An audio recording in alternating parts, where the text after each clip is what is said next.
2 یا 3 ہجری میں غزوہ بدر ہوئی ہے. اس میں 313 مسلمانوں کو اللہ نے 1000 کے لشکر پہ فتح عطا فرمائی. تھوڑے سے مسلمان تھے، بے سر و سامان، اور اللہ نے ان کو فتح عطا فرمائی. جب ان کو فتح ہوئی ہے تو اس وقت خالد ابن ولید اور ابو سفیان یہ مشرکین کی طرف تھے. انہوں نے انتقام کی ٹھانی کہ اس شکست کا ہم بدلہ لیں گے. سمجھ رہے؟ انہوں نے کہا کہ ہمیں جو شکست ہوئی ہم اس کا بدلہ لیں گے لازم. تو انہوں نے مدینہ میں گھس کے مدینہ پہ چڑھ کے حملہ کرنے کا ارادہ کیا. رسول اللہ صلی اللہ علیہ وسلم کو اطلاع ملی کہ خالد ابن ولید اور ابو سفیان وہ لشکر لے کر آ رہے ہیں لڑائی کے لیے. مسلمان ویسے ہی بیچارے بہت کمزور تھے، اس وقت اس پوزیشن میں نہیں تھے کہ خود سے کسی پہ حملہ کریں، کیونکہ غزوہ بدر میں بھی دفاع کیا گیا ہے، وہ اتفاقی لڑائی تھی، مسلمان جنگ کے ارادے سے نہیں نکلے تھے.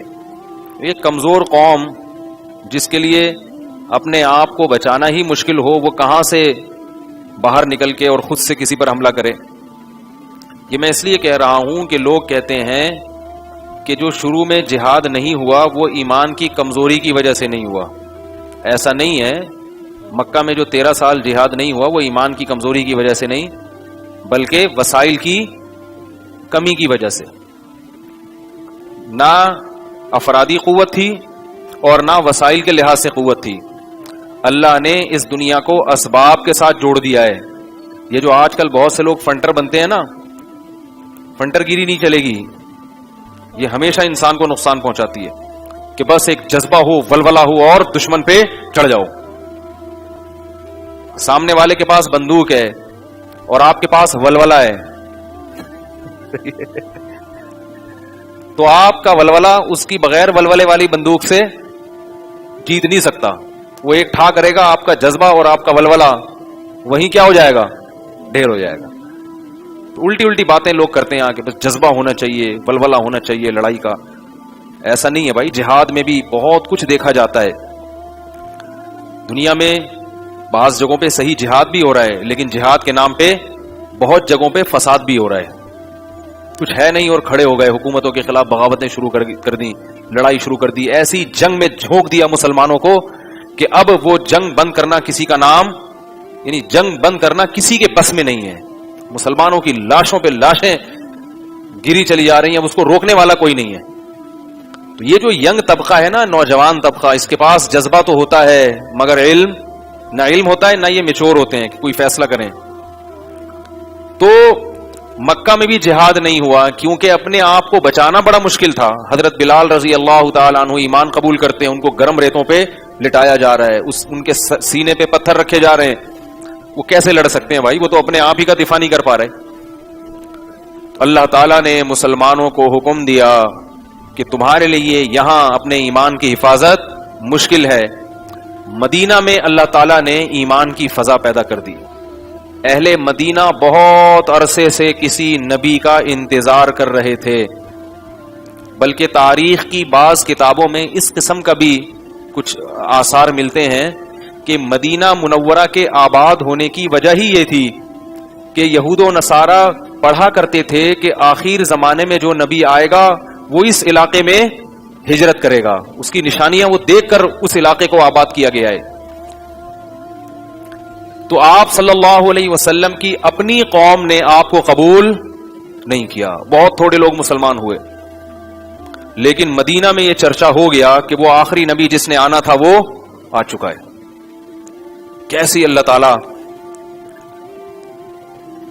کی، یعنی اللہ کی کیسی رحمت ہے کہ محنت کہاں ہو رہی ہے اور اللہ اس کے اثرات. اس لیے مایوس نہیں ہونا چاہیے. آپ دین کی دعوت اور دین کا کام کرتے رہیں، اللہ تعالیٰ ناکامی کے نقشوں میں کامیابی پیدا کرتا رہے گا. تو مدینہ سے صحابہ چھپ کے آتے تھے. کتنا لمبا راستہ ہے، آپ جو لوگ گئے ہیں وہ جانتے ہیں. مکہ سے مدینہ کتنا لمبا راستہ ہے، وہ کیسے پیدل طے کرتے ہوں گے یا کیسے اونٹوں پہ گھوڑوں پہ طے کرتے ہوں گے، عقل حیران ہو جاتی. اتنی شدید گرمی میں وہاں سے میں تو جب جاتا ہوں نا، کبھی مکہ مدینہ جانا ہوتا ہے، اللہ بار بار لے کے جائے، تو میں یہی دیکھتا رہتا ہوں ان لوگوں کو راستے کیسے پتہ چلتے تھے ہے بھائی, ان کو کیسے پتا ہوتا تھا کہ یہاں سے ادھر جاؤ گے تو مدینہ آئے گا, ادھر جاؤ گے تو شام آئے گا, ادھر فلسطین ہے. وہ پوری دنیا دیکھی ہوئی تھی, وہ لوگ جاتے تھے, سفر کرتے تھے. کیونکہ آپ جب لانگ روٹ پہ نکلتے ہیں, تھوڑے سے بھی آپ کا رخ چینج ہو گیا تو وہی بات ہو جائے گی جو میں اکثر, وہ ایک آدمی ہے نا, سمندر میں بٹھا کے اس کو لے گئے, گھما کے ساحل سمندر پہ اتار دیا. عمان جانا تھا اس نے, تو وہاں اٹھ کے پوچھ رہے لوگوں سے عمان کہاں ہے, وہ دوسرا کہتا پتہ نہیں, میں تو خود قطر میں گھوم رہا ہوں یہاں پہ.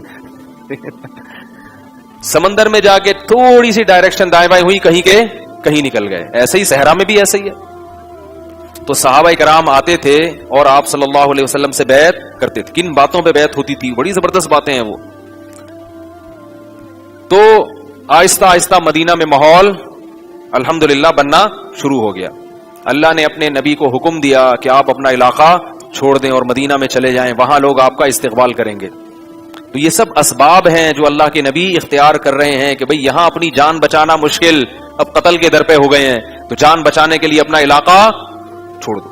لوگ کہتے ہیں نہیں موت تو آنی ہے, جان بچانے کے لیے کیا ضرورت ہے, موت تو جب آنی ہے تو بولو بھائی آنی. یہ دینداروں کا حال ہے بھائی. کیوں بھائی, جب مریں گے تو جو رات قبر میں لکھی ہے وہ قبر میں گزر کے رہے گی. اسباب اختیار کرنا بھی ضروری ہے. آپ صلی اللہ علیہ وسلم جو مشن کو لے کر آئے تھے, اس مشن کو ادھورا چھوڑ کے دنیا سے نہیں جانا چاہتے تھے. بھئی یہ مکمل کرنا ہے. یہاں جان بچانا مشکل ہے, حکم دیا نکلو. اور عبداللہ بن مسعود رضی اللہ تعالیٰ عنہ کو پہلے حبشہ کے بادشاہ کے پاس بھیجا. وہ غیر مسلم تھا لیکن لوگوں سے اچھا سلوک کرتا تھا. تو آپ صلی اللہ علیہ وسلم نے عبداللہ بن مسعود کو چند ساتھیوں کے ساتھ کہاں بھیج دیا؟ عیسائی بادشاہ کے پاس. یہ بھی کتنی عجیب بات ہے یا نہیں ہے؟ غیر مسلم سے بھی مدد طلب کی جا رہی ہے. ہمارے یہاں تو دیندار لوگ ہیں نا, ان کا ظرف بہت چھوٹا ہے. کرتا چینج کر لو نا تو ان کو اشکال ہوتا ہے. ایک دن میں کڑائی والا کرتا پہن کے آ گیا, لوگوں نے کمنٹس کی ہم تو اسلامی لباس آپ کو دیکھ کے پہننا شروع کر رہے تھے, آپ نے بھی اسٹائل مارنا شروع کر دیا. اتنا چھوٹا ظرف ہے بھائی.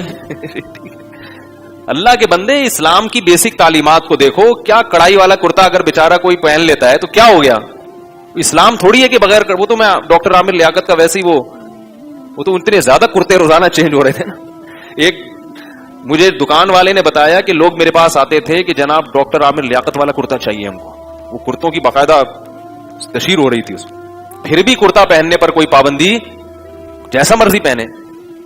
ہاں وہ الگ بات ہے کہ علماء اکثر سادہ لباس میں ہی رہتے ہیں, سادگی ایک اچھی چیز ہے, لیکن کوئی فرض واجب نہیں ہے. اور میں خود نہیں پہنتا, گن پوائنٹ پہ پہنایا جاتا ہے مجھے, حقیقت ہے یہ. چلیں خیر, تو آپ صلی اللہ علیہ وسلم نے کس سے مدد مانگی ہے؟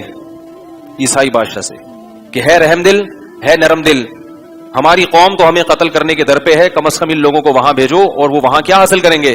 پناہ حاصل کریں گے. پتا چلا غیر مسلم سے بھی مدد لی جا سکتی ہے. تو اسلام, غیر مسلموں میں جو اسلام دشمن ہے ان کا حکم کچھ اور ہے, جو اسلام دشمن نہیں ہے ان کا حکم کچھ اور. لوگ یورپ اور امریکہ میں رہتے ہیں, میرے پاس فون آتے ہیں کہ ہم یہاں بعض علماء کو بلاتے ہیں, وہ پرزور تقریریں کرتے ہیں یہاں کی حکومت کے خلاف. اور میں کہا عجیب بات ہے, ان کی حکومت نے آپ کو اجازت دے دی اپنے ملک میں آنے کی, یہ ان کا احسان ہے یا نہیں ہے؟ بھائی وہ غیر مسلم ہے, وہ آپ پہ پابندی لگا سکتے ہیں, وہ ان کا ملک ہے, ہمارا تھوڑی ہے. اتنا انہوں نے آپ کو پروٹوکول دے دیا کہ آپ کو ویزا دے دیا کہ آؤ آ کے اسلام کی تبلیغ کر لو, آپ کو اجازت ہے. تو آپ اس کا ناجائز فائدہ اٹھا کے انہی کو برا بلا کہنا شروع کر دیں. یہ چیز حکمت اور مصلحت کے 100% بولو بھائی خلاف ہے.